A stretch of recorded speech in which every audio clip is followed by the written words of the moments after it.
ക്യാൻസറിനെതിരെ പൊരുതാനായി Calicut city service സഹകരണ ബാങ്കും MVR cancer സെന്ററും സംയുക്തമായി അവതരിപ്പിക്കുന്ന ക്യാൻസർ ചികിത്സാ സഹായ പദ്ധതിയാണ് മാസ് കെയർ. വാർത്തകൾ തുടരുന്നു. ഊരാളുങ്കൽ ലേബർ കോൺട്രാക്ട് സൊസൈറ്റിയുടെ ഒരു വർഷം നീളുന്ന ശതാബ്ദി ആഘോഷങ്ങൾക്ക് ഫെബ്രുവരി 13 തുടക്കമാകും. മടപ്പള്ളി ഗവൺമെന്റ് HSS ഗ്രൗണ്ടിൽ മുഖ്യമന്ത്രി പിണറായി വിജയൻ ശതാബ്ദി ആഘോഷ പരിപാടികൾ ഉദ്ഘാടനം ചെയ്യും. നെയ്ത്ത്, നൃത്ത പരിപാടി, സംഗീത നിശ, മ്യൂസിക്കൽ ഫ്യൂഷൻ എന്നിവയും അരങ്ങേറും. ചരിത്ര പ്രദർശനം, സോഷ്യൽ ഓഡിറ്റിംഗ് എന്നിവയും ശതാബ്ദി ആഘോഷങ്ങളുടെ ഭാഗമാകും. ഫെബ്രുവരി 13 നമ്മുടെ തുടക്കം കുറിക്കുന്നത് 100ാം വാർഷികം.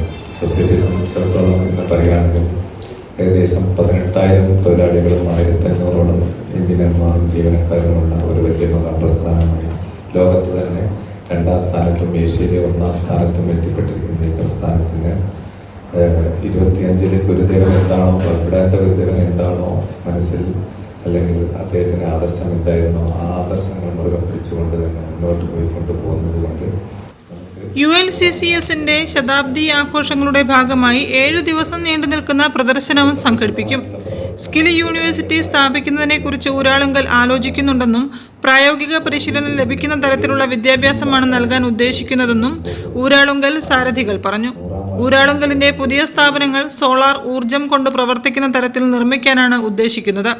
കൃഷി, ടൂറിസം രംഗങ്ങൾ ബന്ധപ്പെടുത്തി മാതൃകാ കൃഷിയിടമോ മാതൃകാ ഗ്രാമമോ വികസിപ്പിക്കൽ, ലേബർ ബാങ്കുകൾ, പൊതുജനങ്ങൾക്കായി സോളാർ പദ്ധതി എന്നിവ തുടങ്ങുന്നതിനും പദ്ധതികൾ വിഭാവനം ചെയ്യുന്നുണ്ടെന്നും സാരഥികൾ വ്യക്തമാക്കി. ഫെബ്രുവരി 13 മടപ്പള്ളി ഗവൺമെന്റ് ഹയർ സെക്കൻഡറി സ്കൂളിൽ ചേരുന്ന സമ്മേളനം മുഖ്യമന്ത്രി പിണറായി വിജയൻ ഉദ്ഘാടനം ചെയ്യും. സഹകരണ മന്ത്രി VN വാസവൻ അധ്യക്ഷത വഹിക്കും. തുടർന്ന് ഉദ്ഘാടന വേദിയിലും മടപ്പള്ളി കോളേജ് ഗ്രൗണ്ടിലും നൃത്തഗാനമേളങ്ങളുടെ കലാസന്ധ്യയും ഒരുക്കും. 2025 ഫെബ്രുവരിയിൽ അവസാനിക്കുന്ന രീതിയിലാണ് പരിപാടികൾ ആസൂത്രണം ചെയ്യുന്നത്. വാർത്താസമ്മേളനത്തിൽ ULCC chairman Rameshan Paleri, Vadakara municipal chairperson KP Bindu, K Raghavan, Shaju എന്നിവർ സംബന്ധിച്ചു. News bureau, Kozhikode. Xylem medical award February 11 Kozhikode